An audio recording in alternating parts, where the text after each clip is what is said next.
One shot one number में आपका स्वागत है। आज बात करते हैं विषम पोषी। विषम पोषी किसे कहते हैं?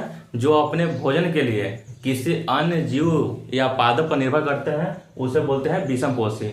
विषम पोषी 3 प्रकार के होता है। पहला है प्राणी संपोषी, दूसरा है मृतजीवी, तीसरा है परजीवी। अब जैसे हम लोग अपने भोजन करते हैं तो किसी चीज को खाते हैं तो उसको पाचन के द्वारा अवशोषण कर देते हैं, इसी को बोलते हैं प्राणी संपोषी। इसमें मनुष्य आ जाता है, गाय आ जाता है, अमीबा। प्राणी संपोषी में अमीबा बार बार पूछता है, तो प्राणी संपोषी में अमीबा याद रखना है। दूसरा है मृतजीवी, वैसे जीव जो सारे गले, जो मर जाता है तो जो सड़ जाता है, वो सारे गले से अपना भोजन करते हैं, उसे बोलते हैं मृतजीवी। इसमें आता है मशरूम, ये एग्जाम के लिए इंपॉर्टेंट है। मशरूम, कवक, कुछ बैक्टीरिया, ईस्ट, ये सब क्या है? मृतजीवी है। एक होता है परजीवी।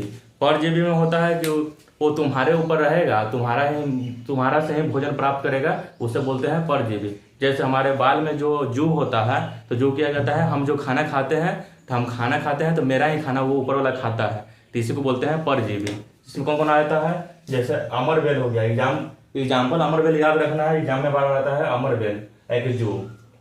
अब एक होता है सजीवी, जैसे हम तुम्हारे बिना अधूरा है और वो मेरे बिना अधूरी है, इसी को बोलते हैं सजीवी। मतलब एक दूसरे के बिना दोनों अधूरा है, इसी को बोलते हैं सजीवी।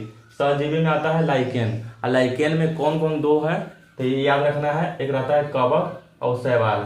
कवक और शैवाल दोनों का सहजीवन कहलाता है लाइकेन। लाइकेन वायु प्रदूषण का सूचक है, ये भी एग्जाम में आ चुका है। लाइकेन किस वर्ग में आता है? तो लाइकेन आता है थाइलोफाइटा में, यह भी एग्जाम में आ चुका है। ठीक है। अब एक होता है कीटभक्षी पादप। पादप अपना भोजन पूरा करने के लिए, नाइट्रोजन की कमी को पूरा करने के लिए कीट को खाते हैं, इसलिए इनको बोलते हैं कीटभक्षी पादप। इसमें कौन बनाता है? तो सबसे इंपॉर्टेंट है घटपर्णी। घटपर्णी को बोलते हैं पिचर प्लांट, ये एग्जाम में बार बार आता है। नेपेथियंस हो गया, वीनस फ्लाइट्रेप हो गया, ड्रोसेरा हो गया, यूट्रिकुलरिया हो गया, जिसको बोलते हैं ब्लेडर वट। ऐसे वीडियो प्राप्त करने के लिए चैनल को सब्सक्राइब करें और लाइक करें और शेयर करें। धन्यवाद।